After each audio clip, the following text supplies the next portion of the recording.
konečně moře. Ale není to moře lecjaké. Okouzleně hledíme na vlny moře Norského, které se nachází ve směru opačném, než ke kterým toužebně vzlíží většina turistů. Příboj Ulsfjordu, nějakých 200 km za polárním kruhem, doráží na pobřeží Lingenského poloostrova, což je rájem horolezců a freeriderů. Nachází se zde totiž Alpy. Ale pozor, opět se nejedná o Alpy námi hojně navštěvované, ale Alpy lingenské. A to slovo Alpy tu není tak úplně od věci. Ty lingenské vypadají stejně jako horní party alpských velikánů, pouze s tím rozdílem, že zde vyrůstají přímo z hladiny moře.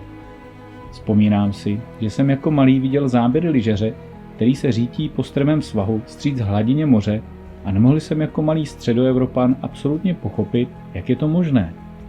Vždyť přeci jezdíme lyžovat do hor a ne k moři. Tam je přeci teplo. Nedalo mi to spát a již tenkrát ve mně bylo zase to semínko touhy. A toto semínko naplno sklíčilo o mnoho let později, když jsme tudy projížděli v létě. Ostré štíty čnějící až 1600 metrů vzhůru, protkané vodami fjordů. Jaká nádhera to musí být v zimě. Vyšlápnout si tam vysoko, odkud musí být fascinující výhled a pak se spustit dolů v gejzírech odletujícího prašanu, až dokud nesmočíme špičky lyží na břehu moře. To by bylo něco.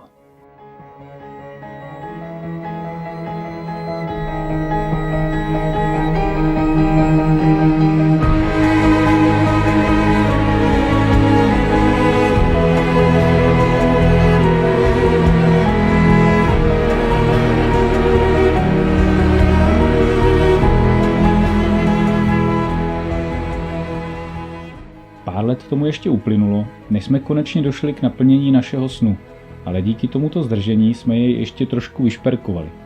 Propadli jsme totiž kouzlu výroby a lyžování na dřevěných lyžích, kde volná pata koresponduje s volnou myslí a skluznice bez železných hran prohlubuje požitek z jízdy na hranu našich možností. Vlastnoručně vyrobené originální dřevěné lyže, které nás ponesou za jedinečnými zážitky.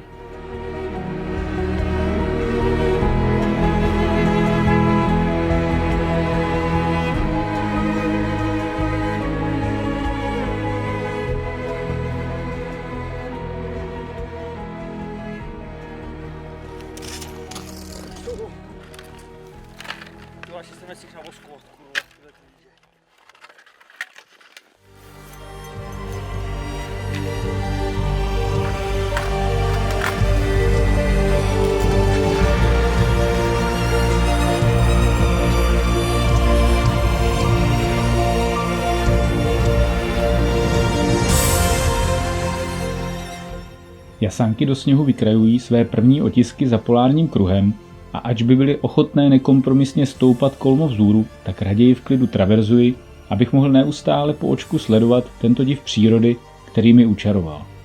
Slunce, kutálející se nízko nad horizontem a propalující se svými paprsky roztroušená oblaka, střídavě nasvětluje různá místa této drsné polární krajiny jako nebeští osvětlovači na divadelním jevišti.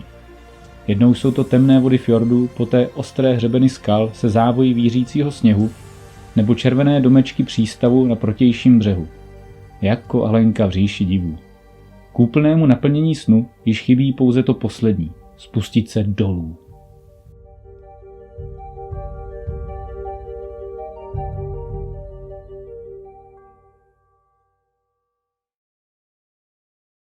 Sundávám tulení pásy, dotahuji kožené lyžáky, kulichavíce do čela, odrazit a nasměrovat své ski kolmo ze svahu. 2 oblouky na chycení správného rytmu a už mé fošny vykrajují jeden lahodný oblouk za druhým, jako nožem do másla. Fantazie, úplná euforie. Odletující sníh obaluje vlněné štulpny a já se vznáším na sněhovém polštáři mezi bludnými kameny a skalkami dolů do nižších poloh s řídkým porostem břízek, které využívám jako slalomové branky. Nohy pálí, ale kdo by přerušil spanilou jízdu, dokud se drží na nohou.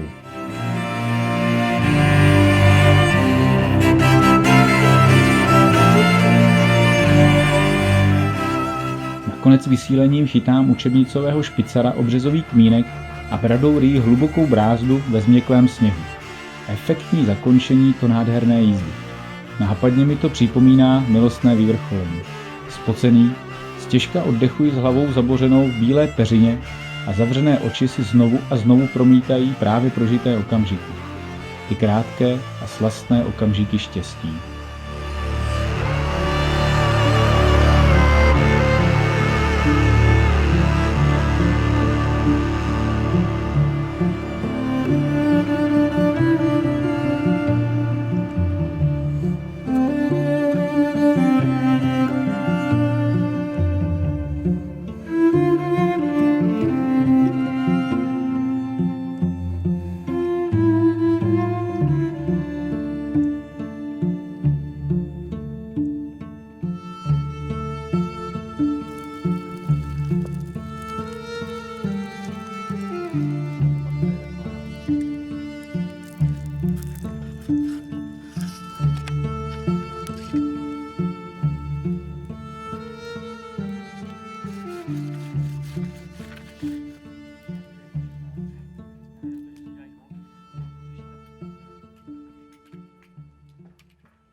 Já se asi s váma rozloučím, vypadá to zmrzlý, tak já v pohodě odejdu dolů a na vás počkám. Takže, kluci, ahoj. Nazdar. Čau, čau. Skol, jak se říká. Skol. Jo? Ahoj. Skol strom.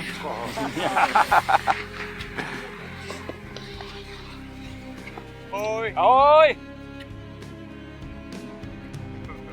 Pak, že neslyší. Otočil se. Čau.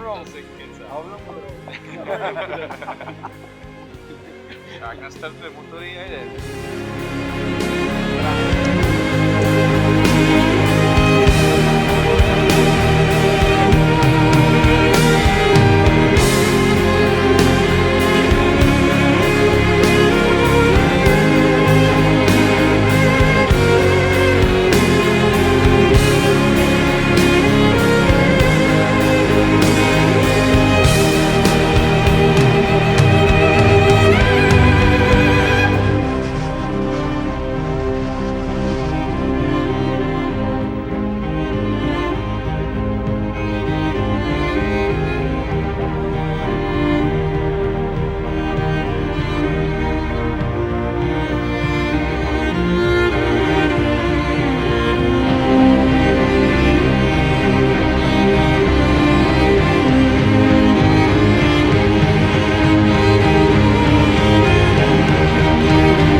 už se blížím k fjordu.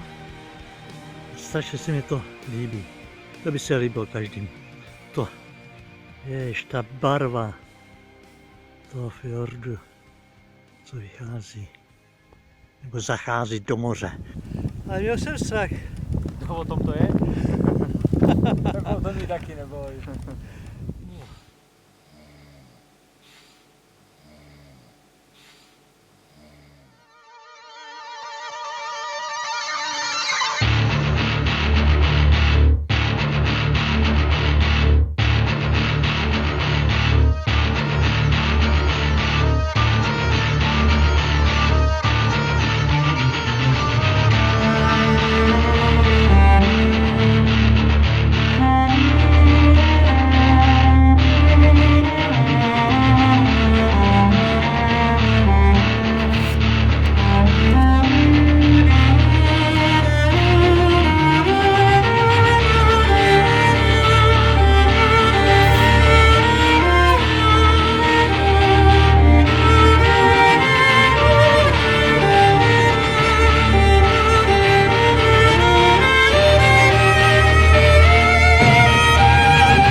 Je taková díurka.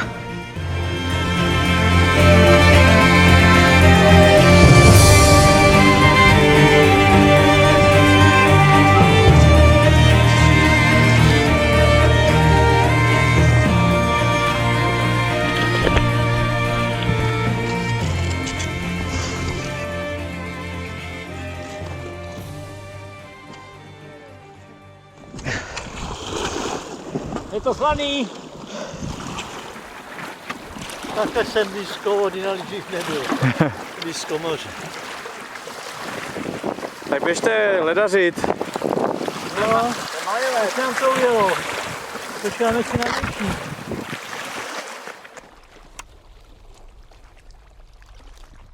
Čtyři dny plné zážitků z nového lyžování, focení a natáčení se pro nás stávají nezapomenutelnou minulostí. Vryly se nám do paměti navždy a těším se, jak si o nich budeme ještě mnohokrát vyprávět za doprovodu živelné gestikulace, jako tomu bylo poslední večer, zatímco jsme vyhřívali naše unavená a trochu i potlučená těla v sauně s výhledem na odraz horského masivu na nocí potemnělé hladině fjordu.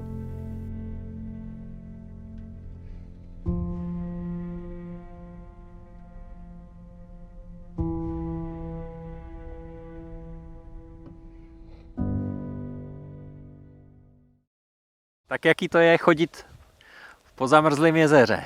trošku jiný než na svahu. Nejdřív byla nejistota, ale už tomu věřím. K oddálení smutného loučení si s křivým severem jsme si cestu zpět obohatili o zastávku u finského jezera Kilpisjärvi, kde jsme dali jasankám okoštovat také finského sněhu a kozel zde zkusil, zda lze na dřevěnkách provozovat také snowkiting. Světe div se, lze. A nejen to. Druhý den krotí stejného draka nad našimi hlavami, dokonce s prehistorickými šlajvkami přidělanými na kožených lyžácích, a to po zamrzlém botnickém zálivu okolo švédské Lulej. Zásnuby historického a moderního vybavení dopadly bez ztráty kytičky. První šlajvkajter a jasankajter je na světě. A otočit.